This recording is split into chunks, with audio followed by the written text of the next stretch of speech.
मतदारसंघातले महायुतीचे उमेदवार, आपल्या तालुक्याचे लोकप्रिय कार्यक्षम आणि लोकाभिमुख आमदार आदरणीय दिलीपांना मोहिते पाटील यांच्या प्रचाराच्या निमित्तानं उपस्थित महायुतीमधील सर्व घटक पक्षाचे पदाधिकारी, गावचे परिसरातले सर्व आजीबाजी पदाधिकारी, उपस्थित महिला भगिनी, वडीलधारी मंडळी आणि तरुण सहकारी मित्र, खरं तर गाव भेटीचा दौरा आहे. अनेक गावांमध्ये अण्णांना आम्हाला सगळ्यांना पोचायचंय, त्यामुळे सगळ्यांचा नामोल्लेख करत नाही.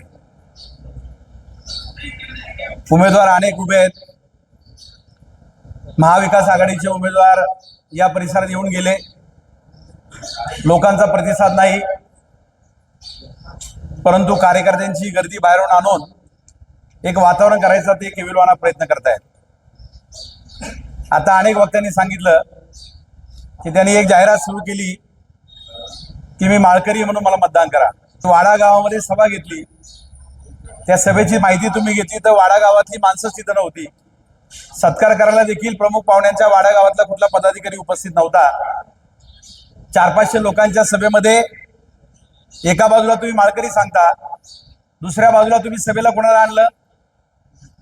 शिवसेनेचे एक महिला नेते आणले. त्यांची भूमिका काय? त्यांची भूमिका जाहीरपणाने ते माऊलींचं तुकोबांचं अस्तित्व नाकारतात, तर आम्हाला शिव्या देतात, आपल्या देवदेवतांना शिव्या देतात, आमच्या महिला भगिनींच्या उपवास व्रताला शिव्या देतात.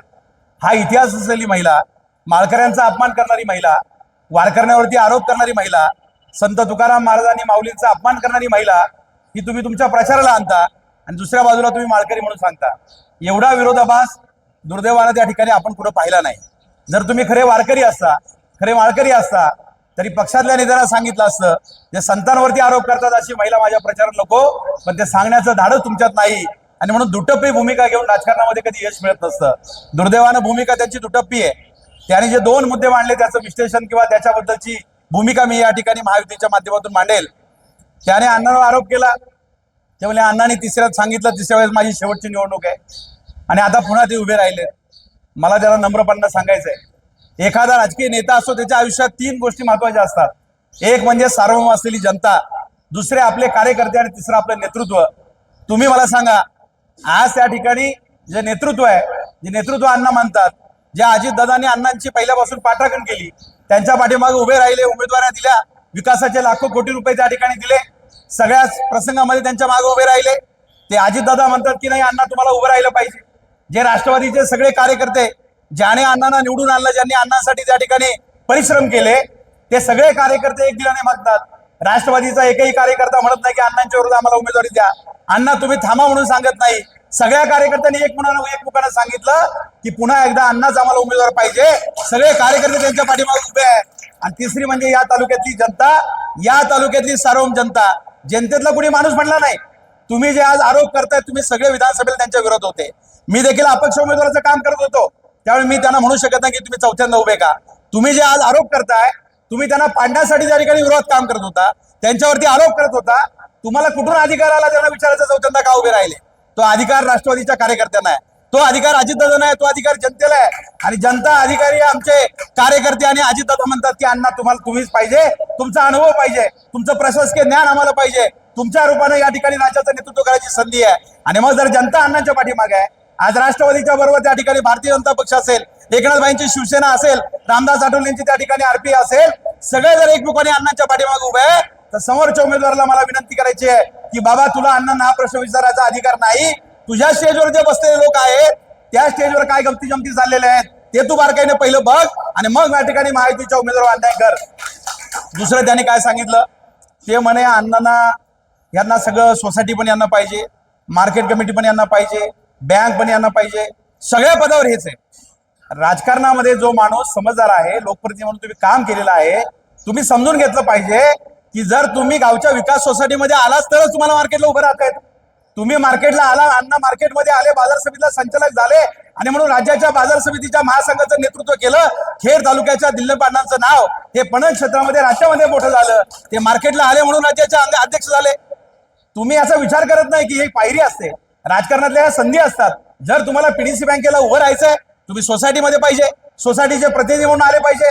मग किती मोठा नेता असला, अगदी अजितदादांनी पीडीसीचं नेतृत्व केलं, वळसे पाटलांनी केलं, इकडे अशोक पवार आहे, तिकडे दत्ता भरणे आहेत, रमेश अप्पा देखील होते, संग्राम थोपटे, सगळ्या पक्षाचे नेते पीडीसी बँकेमध्ये संचालक म्हणून काम करतात, ते त्यांच्या गावच्या सोसायटीमध्ये आहेत, त्यांच्या सोसायटीचे त्या ठिकाणी कर्जदार आहेत, प्रतिनिधी आहेत, म्हणून ते नेतृत्व करतायत. तुम्हाला एवढं समजत नाही. तुम्ही आरोप करताय की ते सोसायटीमध्ये उभे राहिले. अरे जर जिल्हा बँकेमध्ये अण्णा आल्यानंतर एक पारदर्शी कारभार सुरू केलाय, बँकांच्या कार्यालयाचे चित्र त्यांनी बदललंय, बँकेमध्ये प्रभावी काम करतात. सुनीलराव चांदरे माझे जीवाचे मित्र आहेत, बँकेमध्ये उपाध्यक्ष आहे, त्यांनी सांगितलं की अण्णांची भूमिका बँकेच्या हिताची असते, शेतकऱ्यांसाठी असते. दौंड, बारामती आणि इंदापूर प्रमाणे खेड तालुक्यामध्ये त्या ठिकाणी आमचं कर्ज वाढलं पाहिजे, शेतकऱ्यांना योजना मिळाल्या पाहिजे, बँकेचा कारभार चांगला चालला पाहिजे, म्हणून ती पीडीसी बँकेच्या माध्यमातून चांगलं काम करतायत. तुम्ही सोसायटीचा आरोप करतायत. राज्य बाजार समितीमध्ये आम्हाला कधी संधी मिळाली होती? कधी महासंघाचं अध्यक्षपद आम्हाला मिळालं होतं? ते मिळालं अण्णांच्या रूपानं. राज्यातल्या शेतकऱ्यांसाठी त्यांनी आक्रमक भूमिका घेतली. कधी कधी सरकारच्या विरोधामध्ये सभागृहामध्ये बोलले की शेतकऱ्यांच्या बाजूने मार्केट कमिटीमध्ये न्याय झाला पाहिजे, शेतकऱ्यांना संधी मिळाली पाहिजे, आणि म्हणून ते सोसायटीमध्ये गेले, म्हणून ते मार्केट कमिटीमध्ये गेले. तुम्हाला जर या कामाचा अनुभव नसेल, संस्थांची रचना नसेल, तुम्हाला जर काहीच माहित नसेल, तर तुम्ही आरोप कशाच्या आधारे करतायत? केवळ लोकांमध्ये भ्रम निर्माण करण्याचं काम त्या ठिकाणी सुरू आहे. कुठल्याही प्रकारचं विकासाचं काम करत असताना त्याचं ज्ञान असावं लागतं. आज तुम्ही बघितलं असेल की खेड तालुक्यामध्ये छोटी मोठी तर कामं सगळेच करतात, ग्रामपंचायत करते, पंचायत समिती, जिल्हा परिषद सगळेच करतात, परंतु गेले अनेक वर्ष न झालेली अनेक मोठी कामं करायचा प्रयत्न जो अण्णांनी केला, पैसा लागतो, प्रशासना वचक लागतो, नेता पाठीमागे लागतो, सभागृहामध्ये तुमचं वलय लागतं. आज त्या ठिकाणी अर्थ खातं अजितदादांकडे, अजितदादा त्यांच्या पाठीमागे उभे राहिले. त्यांनी नुसतं एकदा मागणी केली, एक पत्र दिलं की दादा त्यांना पैसे देतात. एक 10-20 लाख रुपये मागायला आपल्याला नेत्याकडे जावं लागतं. आज अण्णांनी कोट्यवधी रुपये पुलांसाठी आणले, रस्त्यांसाठी आणले, ग्रामीण रुग्णालयासाठी त्या ठिकाणी आणले. त्याने आज काल एक पेपर दाखवला, डीपीसीचं प्रोसिडिंग दाखवलं, म्हणजे ग्रामीण रुग्णालय त्या ठिकाणी कोणतरी खासदार आहे, त्यांनी अजून कोणतरी कार्यकर्ते त्याने म्हटलं.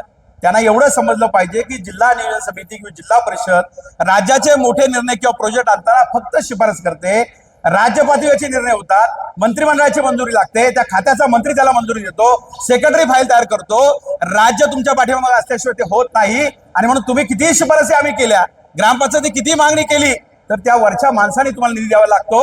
आणि म्हणून या तालुक्यातले मोठे प्रोजेक्ट हे मंत्र्यातून आपोआप काही होत नाही. मी तुम्हाला सांगतो, पत्र गेलं मंजूर झालं असं कधी होत नाही. त्या फाईलच्या पाठीमागे राहावं लागतं, त्या अधिकाऱ्याच्या अंगावर जावं लागतं, मंत्र्यांना 10 वेळा सांगावं लागतं, वेळ प्रसंगी आक्रमक भूमिका घ्यावी लागते, तेव्हा कामं होतात. आपोआप कुणीतरी चिठ्ठी दिली, कुणीतरी मागणी केली आणि मग एकदम 10 कोटीचा प्रोजेक्ट झाला, असं कधी होत नाही. मी 25 वर्ष देखील सार्वजनिक जीवनामध्ये काम करतोय, लोकप्रतिनिधी म्हणून काम करतोय. प्रत्येक कामाच्या पाठीमागे त्या कार्यकर्त्याला, त्या लोकप्रतिनिधीला झगडावं लागतं आणि म्हणून ते प्रोजेक्ट होतात. तुम्ही कसले आज आरोप करताय? अण्णांनी ठरवलं की मला सकारात्मक काम करायचंय, चांगली भूमिका मांडण्याची, विकासाचं काम करायचंय, मला नवीन प्रोजेक्ट करायचे, लोकांच्या समोर मी चांगलं मांडेल, आणि म्हणून त्यांनी भूमिका घेतली की मला फार कोणावर व्यक्तिगत टीका करायची नाही. त्याचा गैरफायदा घेऊन जर तुम्ही आज व्यक्तिगत त्यांच्यावर टीका करायला लागले, ते दुर्दैवाचं आहे. तुम्ही जर ते विकासाच्या भूमिका निवडणूक लढायला निघाले, तुम्ही विकासाच्या प्रक्रियेवर भूमिका मांडा, तुम्ही सांगा इथले प्रश्न काय, त्याचे उत्तर काय, तुम्हाला ज्ञान आहे का त्यातलं? पण दुर्दैवानं त्या ठिकाणी आज चुकीच्या पद्धतीनं प्रचार न्यायचा, चुकीच्या पद्धतीनं काम करायचं. बाकी अन्य विषयावर मी पुढच्या सभांमध्ये बोलेल, पण मला मरकळकरांना विनंती करायची आहे, अण्णांचं नेतृत्व गावचे सरपंच म्हणून झाल्यानंतर त्यांना जिल्हा परिषदेमध्ये, जिल्ह्यामध्ये नेतृत्व करायची संधी पहिल्यांदा कोणी दिली असेल तर तुमच्या या भागाने दिलेली आहे, तुम्ही लोकांनी दिलेली आहे. आणि म्हणून या भागातला नेता जिल्हा परिषदेला पाठवण्याचं काम तुम्ही केलं. आता त्या ठिकाणी चौथ्यांदा आमदारकीला तुम्ही त्यांच्या पाठीमागे उभे राहिलेलाच आहात, आमदारकीला तुम्ही त्यांना मतदान करणारच आहात. वैले साहेबांनी सांगितलं, राम शेट्टी सांगितलं, आमच्या पोते साहेबांनी सांगितलं, आमच्या नाईक नवरे साहेबांनी सांगितलं, त्या ठिकाणी राजारामजींनी सांगितलं. सगळ्यांनी भूमिका मांडली. आपल्या कार्यकर्त्यांची जबाबदारी की प्रत्येक मतदारांकडे पुढच्या 10 दिवसात गेलं पाहिजे. केवळ आपण अण्णांना दिसतो म्हणजे प्रचार झाला असं नाही. गावागावात, घराघरामध्ये जाऊन मतदारांना तुम्हाला विनंती करायची आहे, त्याला सांगायचंय की ज्या मरकळकरांनी, ज्या पूर्वपट्ट्यांनी अण्णांचं नेतृत्व जिल्हा परिषदेला पाठवलं, आज चौथ्यांदा मतदान करत असताना तुमचं मतदान अण्णांना फक्त विधिमंडळात पाठवणार नाही, तर विधिमंडळाच्या समोर असलेल्या मंत्रालयामध्ये अण्णांना पाठवण्याचं काम हे तुमच्या मतामुळे होणार आहे. आणि म्हणून तुमचं पवित्र मतदार 20 तारखेला मतदान करत असताना घड्याळ आणि घड्याळाचं समोरचं बटन यावर त्या ठिकाणी करायचंय, दुसरा कुठलाही विचार आपल्याला करायचा नाही. आणि म्हणून आम्ही सगळे महायुतीतले घटक पक्ष अण्णांच्या पाठीमागं भक्कमपणाने उभे आहोत. आपला पूर्वपट्टा नेहमी अण्णांच्या मागं उभं राहिलाय. मोठी गाव आहे, कोट्यवधी रुपये विकासाच्या अण्णांनी इथं आणलेले आहे, आणि त्याचं उत्तरही आपल्याला व्हायचं असेल तर आपलं पवित्र मतदान हे त्या ठिकाणी आपल्याला 20 तारखेला घड्याळासाठी आपण करावं, एवढीच आपल्या या ठिकाणी नम्र विनंती करतो आणि थांबतो. धन्यवाद.